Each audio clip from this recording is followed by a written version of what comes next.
warahmatullahi wabarakatuh. Hai, halo semua. Aku Rahma Chairunisa Eka Putri, mahasiswi Psikologi semester 2 Universitas Muhammadiyah Bandung.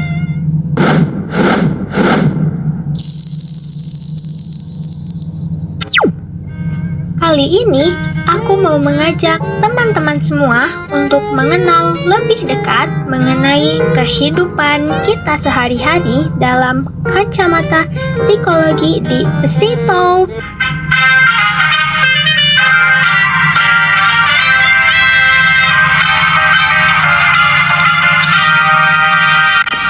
Dalam Psychology Talk kali ini, ayo kita bahas bersama mengenai mazhab atau aliran utama dalam ilmu psikologi.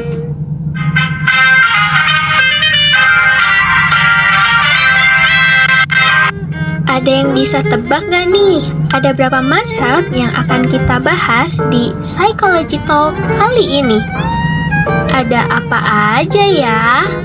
So, let's check it out.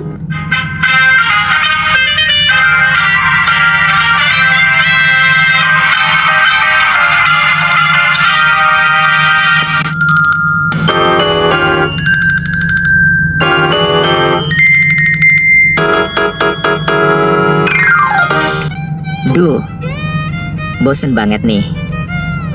Ngapain ya enaknya? Tidur aja yuk, ngantuk banget nih. Kamu lupa ya? Kita kan punya banyak tugas yang harus diselesaikan loh. Mending kerjain tugas aja. Gak mau, malas. Mending tidur aja, berleha-leha. Kan enak. Bisa sambil bersantai. Gak boleh gitu loh, Ip. Nanti kamu kelupaan sama tugasnya dan berujung gak ngerjain. Kamu gak inget kita pernah kena marah sama bu guru karena gak ngerjain tugas? Masalah kecil itu gampang. Hei, kalian berdua. Ayolah. Jangan ribut-ribut. Gak kasihan kalian sama tuan kita yang kebingungan? Mending kita kompromi aja ya. Untuk sekarang, keinginan kamu tunda dulu sebentar ya. Kita ikuti apa yang dibilang Suprego dulu. Kita belajar dan menyicil kerjain tugas selama 45 menit dulu. Oke, Ip dan Suprego? Iya deh. Oke. Oh, iya juga ya. Waktu itu aku pernah kena marah karena tugasku belum terselesaikan. Oke deh. Untuk sekarang aku mau belajar dan menyelesaikan tugasku dulu selama 45 menit. Ya meskipun tenggat waktu mengumpulkannya masih lama. Tapi gak apa-apa deh, daripada terulang lagi kena marahnya.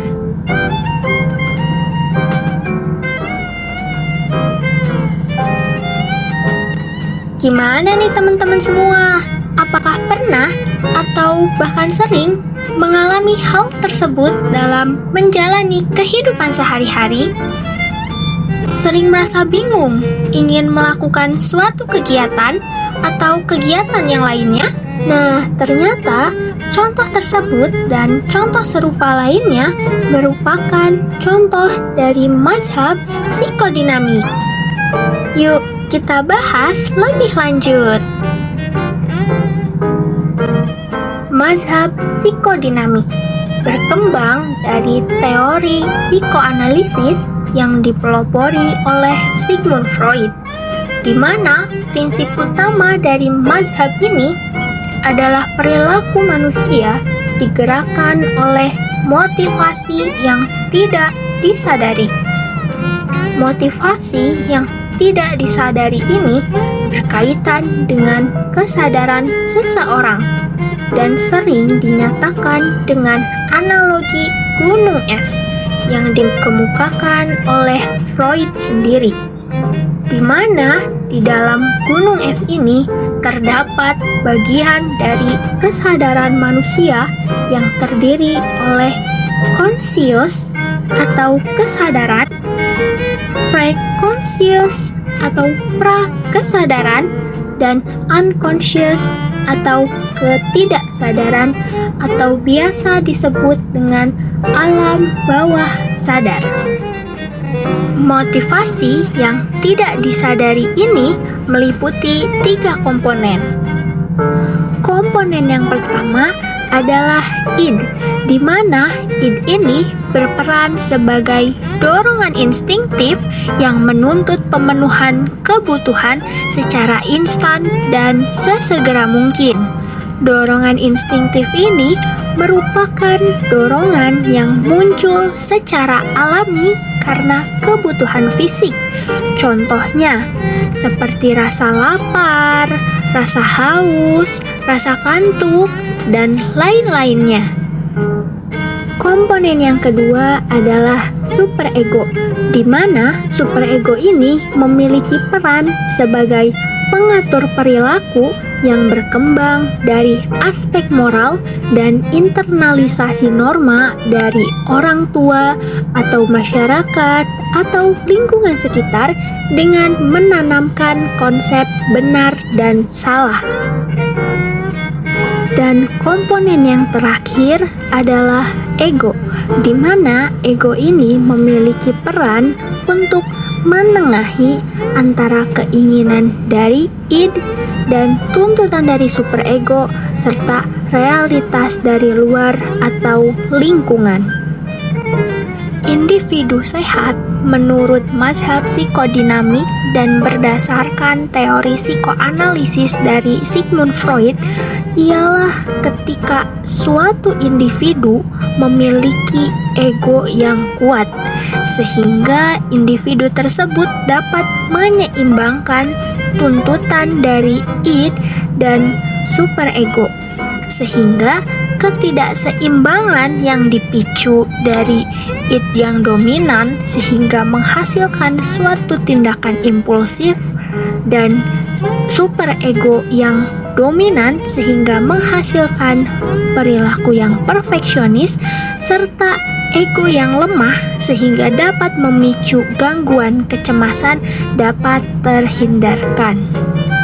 Selain Sigmund Freud, banyak ilmuwan psikologi lainnya yang menganut mazhab psikodinamik, kemudian mengembangkannya menjadi ilmu psikologi yang lebih kompleks, seperti Erik Erikson, Carl Gustav Jung, dan masih banyak lainnya.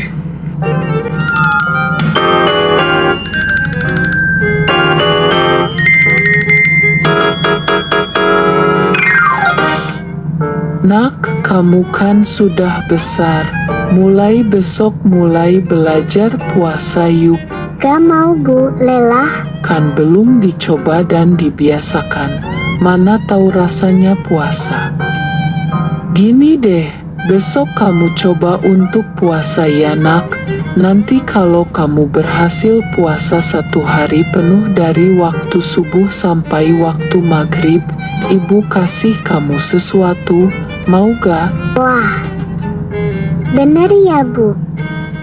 Kalau aku berhasil puasa penuh, aku dapat hadiah. Ya nak. Tomorrow. Wah, aku berhasil puasa 1 hari penuh Bu. Wah, pintarnya anak ibu. Nih ibu kasih sesuatu. Besok aku mau puasa lagi ya Bu. Nak, kok ke belajar? Ke ada tugaskah hari ini dan untuk esok hari? Aduh, lumayan banyak juga, tapi nanti lagi deh nanggung, masih males nih Bu. Kok gitu? Nanti kalau tugasnya keteteran gimana? Gampang itu Bu, nanti ojo. Ya udah deh kalau gitu.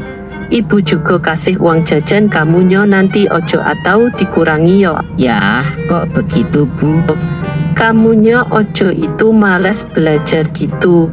Ibu juga mau dong malesnya. Ya deh Bu, ini aku belajar, tapi jangan dikurangi ya.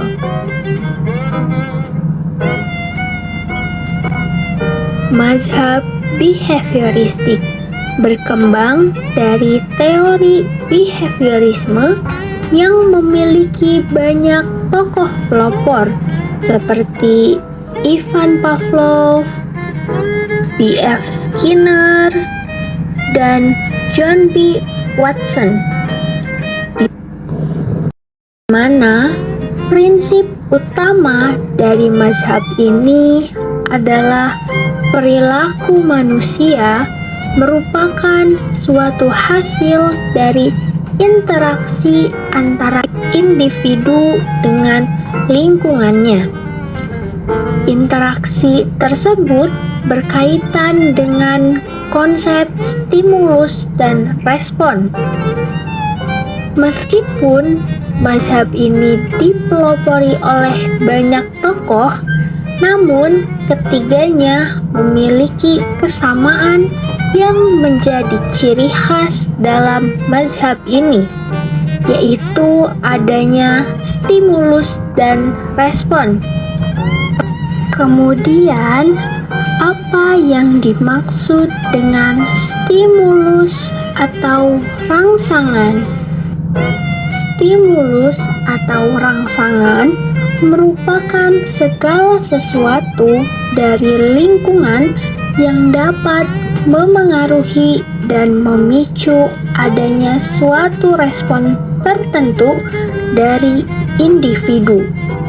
Lingkungan yang dimaksud pada mazhab ini ialah seperti keluarga, kerabat, teman, maupun masyarakat dalam jangkauan yang lebih luas. Selanjutnya adalah respon. Apa itu respon? Respon merupakan suatu reaksi dari suatu individu terhadap stimulus atau rangsangan yang didapatkan. Respon sendiri terbagi menjadi dua jenis, di mana yang jenis pertama adalah respon reflektif, di mana memiliki sifat yang otomatis, spontan, dan tanpa disadari. Yang kedua adalah respon dipelajari, di mana memiliki sifat yang dapat dilatih berdasarkan pengalaman. Dalam dua contoh ini terdapat pemberian dua rangsangan atau stimulus yang berbeda. Pada contoh pertama, termasuk pada golongan perilaku yang diberikan dengan penguatan atau reinforcement, yang kemudian akan menghasilkan sebuah perilaku yang berulang di masa depan, di mana perilaku ibu sebagai sebuah stimulus penguatan yang memberikan sesuatu berupa hadiah yang akan memicu respon dari anaknya berupa peningkatan perilaku dengan rajin mencoba puasa hingga tamat. Kemudian yang selanjutnya pada contoh kedua, di mana contoh kedua ini termasuk pada golongan perilaku yang diberikan dengan hukuman atau punishment dan akan menghasilkan sebuah perilaku yang akan berkurang atau bahkan tidak akan terulang di masa depan, di mana perilaku ibu sebagai stimulus hukuman dengan mengurangi uang jajan yang sehingga akan memicu respon dari sang anak berupa penurunan tingkat kemalasan dalam belajar. Gimana nih kedua mazhab yang sudah kita pelajari bersama, yaitu psikodinamik dan behavioristik? Ada yang relate gak nih sama pembahasannya? Seru bukan? Ada apa lagi ya? Let's check it out.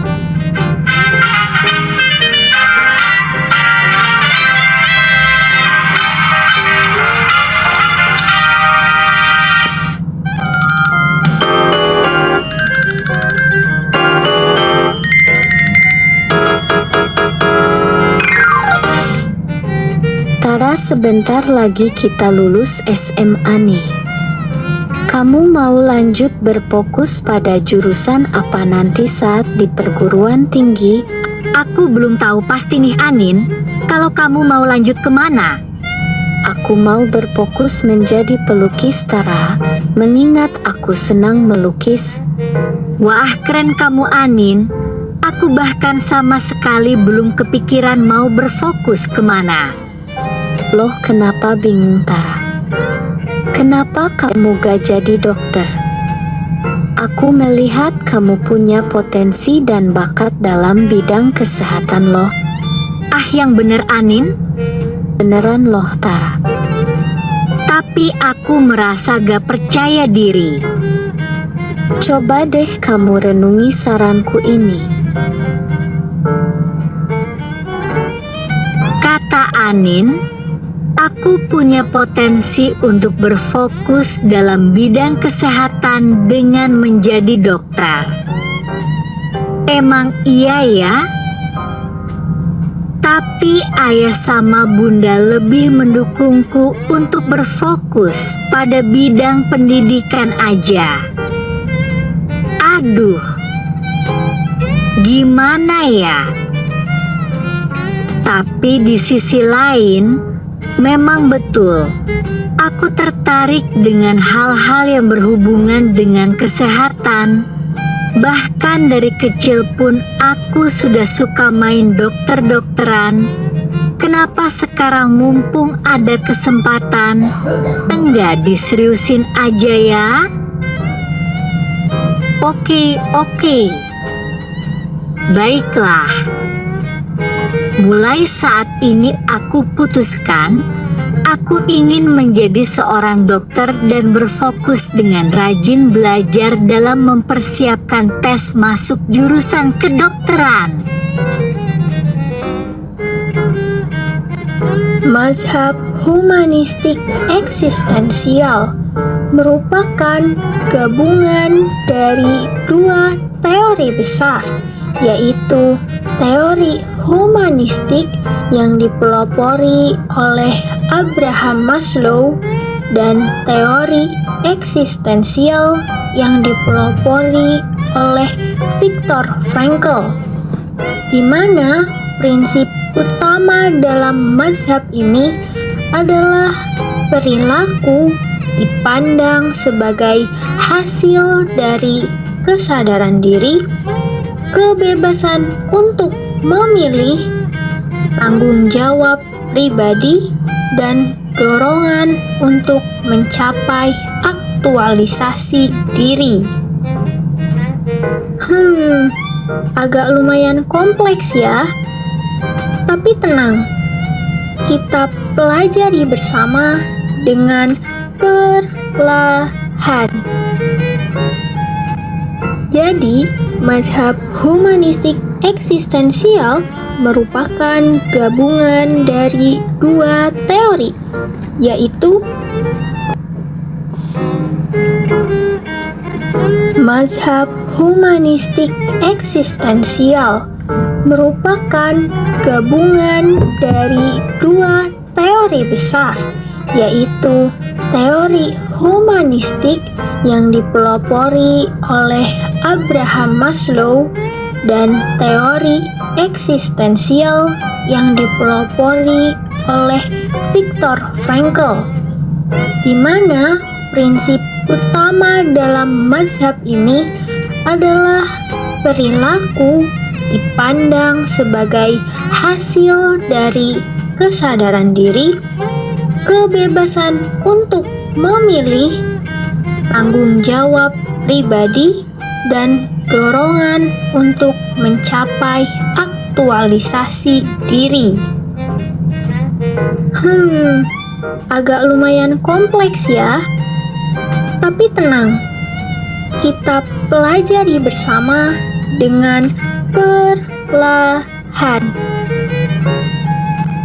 Jadi, mazhab humanistik eksistensial merupakan gabungan dari dua teori, yaitu teori pertama adalah teori humanistik yang dipelopori oleh Abraham Maslow, di mana teori ini menekankan pada aktualisasi diri, yaitu kebutuhan tertinggi dari manusia untuk mewujudkan potensi terbaik dalam dirinya.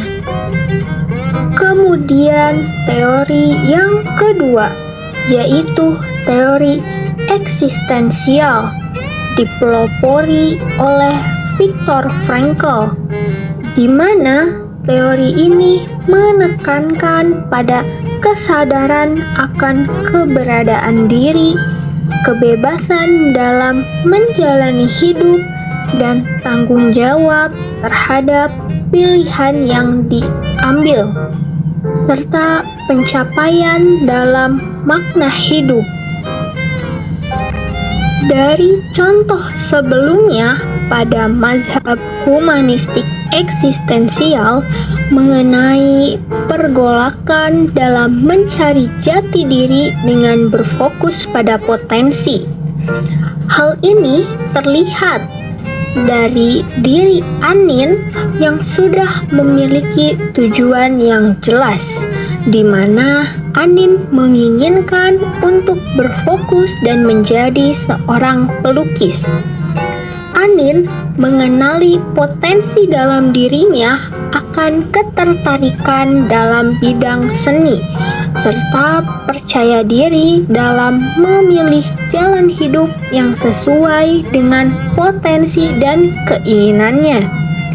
Sikap Anin ini mencerminkan prinsip dari aktualisasi diri dalam teori Abraham Maslow, di mana suatu individu terdorong untuk menjadi versi terbaik dalam dirinya dengan mengembangkan potensi yang dimiliki. Sementara itu, pada Tara mengalami kebingungan dalam memilih jurusan di perguruan tinggi. Tara merasa tidak percaya diri dan berada dalam tekanan antara keinginan pribadi dan harapan orang tuanya, di mana keinginan pribadi Tara yang berdasarkan dengan potensi dan pengalamannya, yaitu berfokus pada bidang kesehatan, kemudian bertentangan dengan harapan orang tuanya yang menginginkan Tara untuk berfokus pada bidang pendidikan. Kondisi Tara ini mencerminkan apa yang dikatakan oleh Viktor Frankl dan disebut sebagai existential vacuum, yaitu kekosongan makna yang muncul ketika seseorang belum menemukan arah hidupnya. Namun, melalui proses perenungan dan refleksi diri, Tara mulai menyadari akan ketertarikan dan potensinya terhadap bidang kesehatan yang ternyata telah tertarik dan disukai olehnya sejak ia kecil. Dalam proses ini, Tara menggunakan kesadaran dirinya untuk menilai kembali potensi dan minat pribadinya, serta menyadari bahwa ia memiliki kebebasan memilih dan bertanggung jawab atas pilihan yang dirinya pilih. Keputusan yang Tara ambil untuk mengejar cita-cita sebagai seorang dokter merupakan titik pertemuan antara dua teori utama dalam mazhab ini, di mana dalam sisi teori humanistik dari Abraham Maslow membuat Tara bergerak ke arah aktualisasi diri, yaitu dengan memilih jalur hidup yang sesuai dengan potensi dan minatnya. Kemudian dari sisi teori eksistensial dari Viktor Frankl, Tara menemukan makna hidup dalam bidang kesehatan yang telah ia sadari dari proses perenungan, di mana hal tersebut merupakan sebuah makna yang bersumber dari pengalaman pribadi dan bukan semata-mata dari tekanan eksternal maupun lingkungan.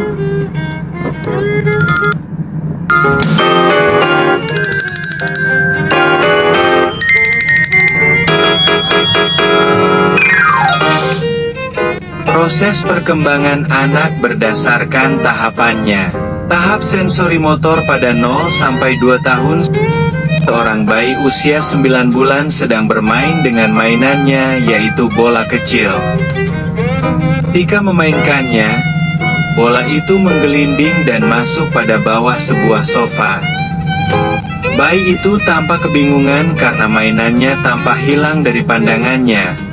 Akhirnya ia berpaling ke mainan lain yang berada di sekitar pandangannya. Setelah beberapa waktu, mainan yang dimainkan oleh bayi itu beberapa di antaranya banyak yang menggelinding masuk ke bawah sofa, sehingga membuat ia mulai mencoba merangkak melihat ke bawah sofa untuk mencari bola dan mainannya yang lain.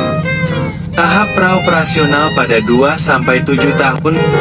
Seorang anak usia 5 tahun mencoba menggambar anggota keluarganya, lengkap dengan pemandangan rumah di belakangnya, dan dilengkapi oleh gambar matahari yang tersenyum.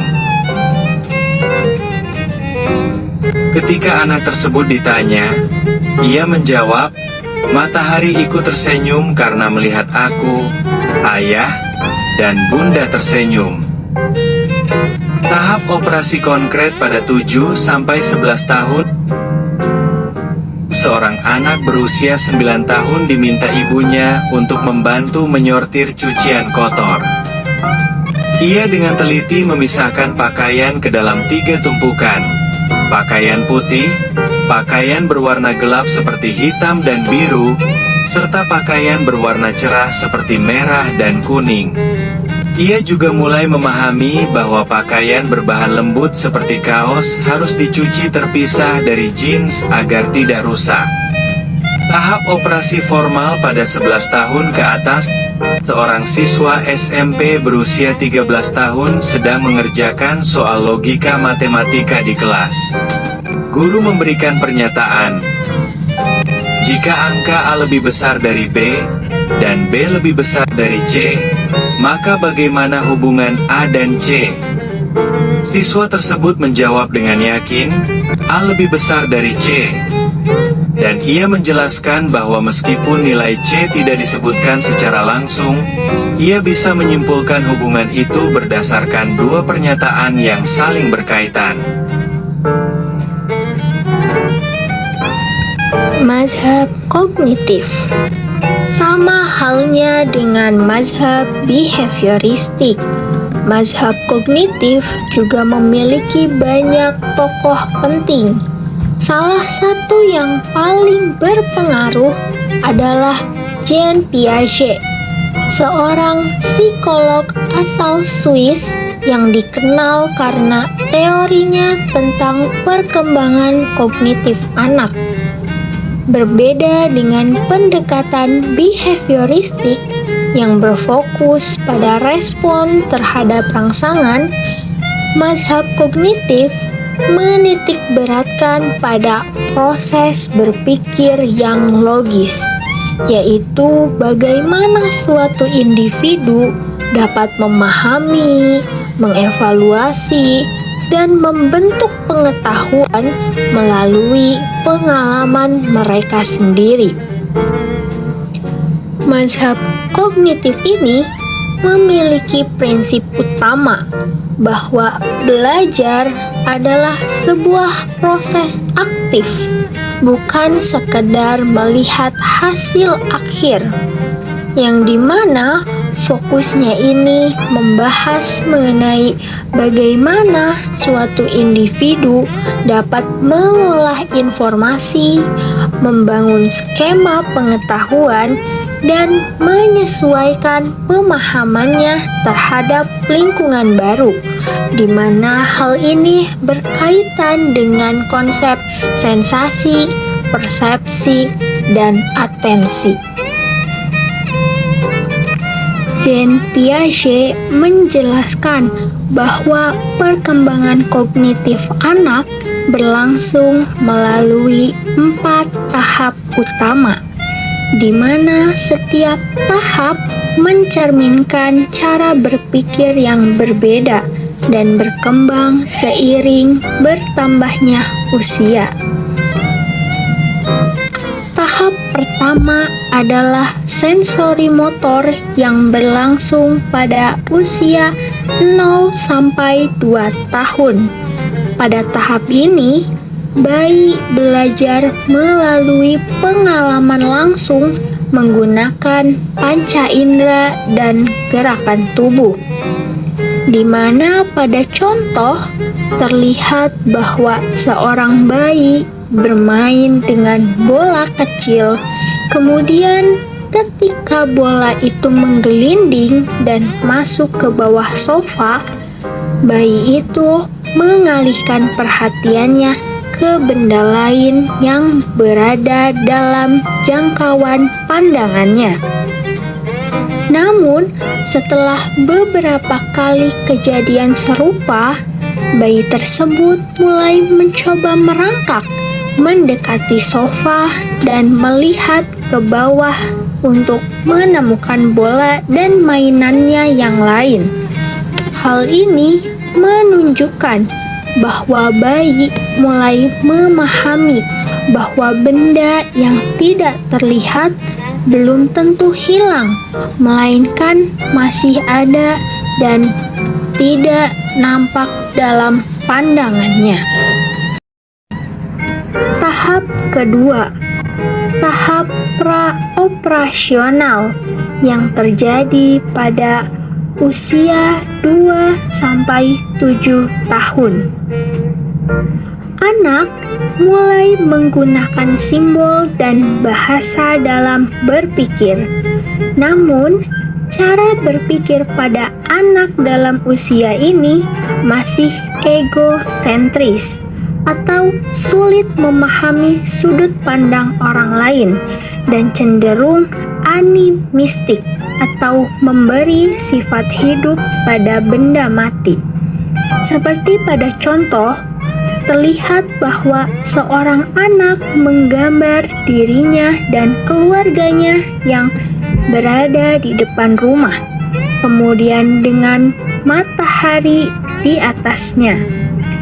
Ketika ditanya, anak itu menjawab bahwa matahari ikut tersenyum karena melihat keluarganya tersenyum dengan bahagia. Contoh ini mencerminkan bahwa sang anak memiliki pemikiran yang animistik dan simbolik yang dikemukakan dengan analogi matahari tersenyum. Tahap ketiga, tahap operasi konkret yang terjadi pada usia 7-11 tahun. Pada tahap ini, anak mulai mampu berpikir logis, tetapi terbatas pada hal-hal yang konkret. Mereka mulai memahami konsep dari konservasi, klasifikasi, dan hubungan sebab akibat secara nyata. Pada contoh, terlihat seorang anak membantu ibunya mencuci pakaian. Sang anak mampu untuk menyortir pakaian kotor berdasarkan warnanya, maupun itu warna putih, warna gelap, maupun berwarna, dan berdasarkan tekstur bahan. Kemampuan anak pada usia ini menunjukkan bahwa anak sudah memahami klasifikasi dan mampu membuat kategori berdasarkan ciri yang nyata. Tahap terakhir yang dikemukakan oleh Jean Piaget dalam teorinya yaitu tahap operasi formal yang terjadi pada anak usia 11 tahun ke atas atau mungkin bisa disebut dengan remaja. Remaja mulai berpikir secara abstrak, logis, dan sistematis. Remaja mampu membuat hipotesis, mempertimbangkan kemungkinan yang belum terjadi, dan melakukan pemecahan masalah kompleks tanpa bantuan objek yang konkret. Contohnya, pada seorang siswa SMP diberi soal logika oleh gurunya. Tanpa bantuan gambar atau penjelasan secara langsung, siswa tersebut mampu memahami maksud dari soal dengan berpikir kritis dan memberikan alasan yang logis mengapa jawaban tertentu benar.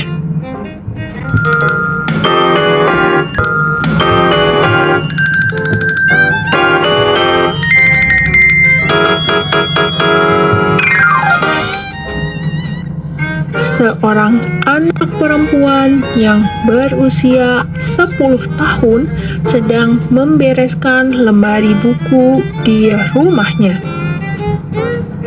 Saat itu, ia menemukan sebuah album foto berisi foto pesta ulang tahunnya yang ke-7. Dalam foto itu, memperlihatkan dirinya bersama teman-temannya dengan mengenakan topi ulang tahun dan tersenyum sambil memegang kue. Kemudian, secara spontan, anak tersebut teringat kembali momen membahagiakan itu, di mana hal ini membuat senyuman di wajahnya merekah. Mazhab biologis merupakan pendekatan biologis atau sering disebut dengan neuropsikologis, menekankan bahwa perilaku manusia seperti yang berhubungan dengan memori atau ingatan, kemudian persepsi, berakar pada fungsi biologis tubuh manusia, seperti terdapat peran dari sistem syaraf, struktur otak, neurotransmitter, hormon, dan faktor genetik. Berdasarkan pada contoh sebelumnya, perilaku dari anak tersebut dapat dikaji secara biologis melalui beberapa tahap, yaitu tahap pertama, stimulus diterima oleh panca indera. Ketika anak tersebut melihat foto pada album foto yang menunjukkan foto lamanya ketika ia berulang tahun, matanya menangkap stimulus atau rangsangan secara visual berupa warna, bentuk wajah, dan latar pesta, di mana informasi visual ini langsung dikirim melalui saraf optik ke otaknya. Tahap kedua, pemrosesan awal di korteks sensorik atau visual. Korteks visual ini terletak di lobus occipital, di mana otak memproses gambar tersebut dengan cara mengenali wajah, dekorasi ulang tahun, dan kue. Kemudian membuat anak ini menyadari bahwa kejadian tersebut merupakan pesta ulang tahunnya yang ke-7. Tahap ketiga, aktivasi hipokampus, di mana hipokampus merupakan bagian dari otak yang mengatur untuk sebuah ingatan atau memori. Kemudian dalam hal ini, hipokampus mulai bekerja memanggil kembali memori jangka panjang dari anak tersebut tentang kejadian ulang tahun itu, di mana ketika anak tersebut mulai mengingat dengan jelas bagaimana teman-temannya datang, siapa yang memberinya hadiah, dan lagu ulang tahun yang dinyanyikan bersama.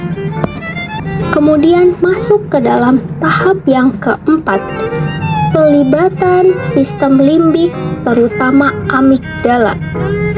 Amigdala menghubungkan kembali perasaan yang muncul pada saat itu, di mana anak tersebut merasa hangat dan bahagia karena teringat pelukan ibunya, tawa teman-temannya, dan kebahagiaan dalam keadaan tersebut. Yang kelima, respons emosional ditindaklanjuti oleh hipotalamus. Hipotalamus menerjemahkan emosi tersebut ke dalam reaksi fisik, di mana reaksi fisik itu dapat berupa dari sang anak yang secara spontan tersenyum, matanya mulai berkaca-kaca, dan jantungnya berdetak sedikit lebih cepat karena teringat oleh perasaan pada saat itu. Tahap selanjutnya adalah pengaruh neurotransmitter dan hormon, di mana dalam hal ini hormon yang berperan adalah hormon dopamin, di mana otak melepaskan hormon dopamin dan memberikan sensasi rasa nyaman dan bahagia. Kemudian di tahap selanjutnya adalah perilaku atau reaksi yang terjadi. Perilaku yang ditimbulkan di mana sang anak kemudian akan memanggil ibunya dan menunjukkan foto tersebut. Kemudian anak tersebut mulai bercerita panjang lebar tentang kenangan pesta ulang tahunnya. Bagaimana keadaannya pada saat itu, rasa bahagia, rasa senang yang tampak tenggelam dalam nostalgia.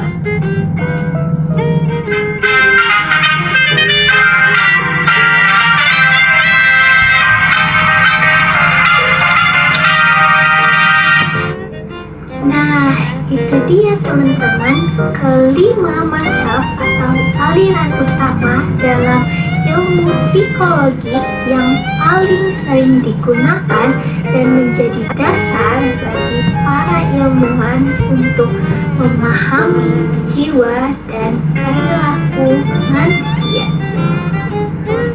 Gimana teman-teman? Menarik banget kan? Ternyata perilaku yang sering terjadi atau bahkan kita sendiri alami dalam kehidupan sehari-hari, banyak hal dan aspek yang mendasarinya dan dapat dikaji oleh ilmu psikologi melalui mazhab-mazhabnya yang telah kita pelajari bersama. Seru banget kan? Nah, teman-teman, materi mengenai mazhab-mazhab psikologi ini dapat dipelajari dalam mata kuliah psikologi umum yang merupakan salah satu mata kuliah wajib dan dasar dalam kurikulum pendidikan program sarjana psikologi. Mata kuliah ini berperan penting sebagai pondasi awal bagi seluruh mata kuliah lanjutan yang akan dipelajari dalam program studi psikologi.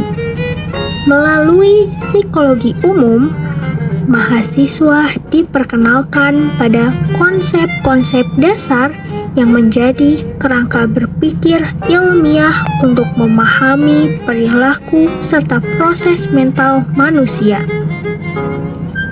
Dalam pembelajaran di mata kuliah ini, mahasiswa tidak hanya mempelajari sejarah dan perkembangan ilmu psikologi, tetapi juga bagaimana mahasiswa dapat memahami berbagai mazhab atau aliran utama yang menjadi fondasi dalam memandang dan menjelaskan perilaku manusia. Contohnya pada mazhab psikodinamik yang dipelopori oleh Sigmund Freud, di mana mazhab ini menekankan bahwa perilaku manusia sangat dipengaruhi oleh konflik bawah sadar, pengalaman masa kecil, dan dinamika kepribadian seperti id, ego, dan superego. Misalnya, ketika seseorang bermimpi atau menunjukkan suatu perilaku tertentu tanpa disadari, di mana hal tersebut dapat ditelusuri ke dalam alam bawah sadar yang mempengaruhi keputusan atau reaksi emosionalnya. Kemudian pada mazhab behavioristik, seperti yang dikembangkan oleh B.F. Skinner dan John B. Watson serta Ivan Pavlov, di mana mazhab ini melihat bahwa perilaku manusia sepenuhnya dapat dijelaskan melalui stimulus dan respons yang tampak, tanpa perlu melibatkan proses mental yang tidak terlihat. Contoh sederhananya adalah ketika kita mengajari seorang anak mengenai bagaimana anak belajar disiplin karena diberi hadiah atau hukuman setiap kali menyelesaikan tugas rumah, tergantung pada situasi. Kemudian terdapat mazhab humanistik eksistensial, memberikan penekanan pada kebebasan, pilihan pribadi, potensi diri, serta pencarian makna hidup. Tokoh seperti Abraham Maslow dan Viktor Frankl menunjukkan dalam mazhab ini bagaimana manusia memiliki dorongan alami untuk berkembang dan menjadi versi terbaik dari dirinya.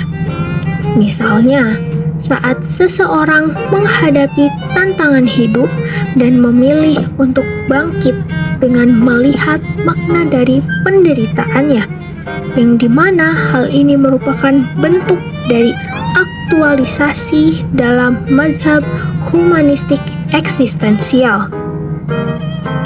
Kemudian terdapat mazhab kognitif, di mana mazhab ini menekankan pada pentingnya proses berpikir dalam memahami perilaku manusia.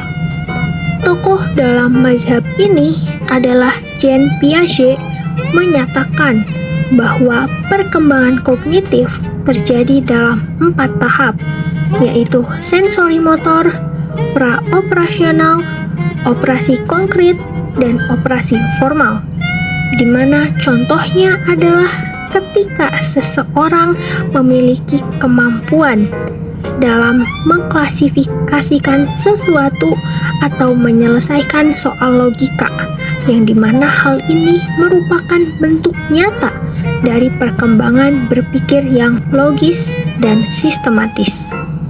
Dan mazhab yang terakhir adalah mazhab biologis, di mana mazhab ini mengkaji bagaimana struktur dan fungsi otak, sistem syaraf, serta neurotransmitter berperan penting dalam membentuk perilaku dan emosi manusia.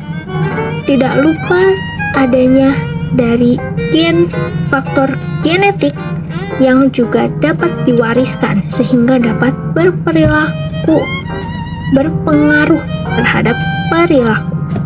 Sebagai contoh, ketika seorang anak melihat foto ulang tahunnya beberapa tahun yang lalu, di mana anak tersebut melalui proses biologis mulai dari stimulus yaitu visual atau penglihatan, kemudian pengaktifan hipokampus hingga pelepasan hormon dopamin yang dapat menjelaskan munculnya emosi dan kenangan yang dirasakan.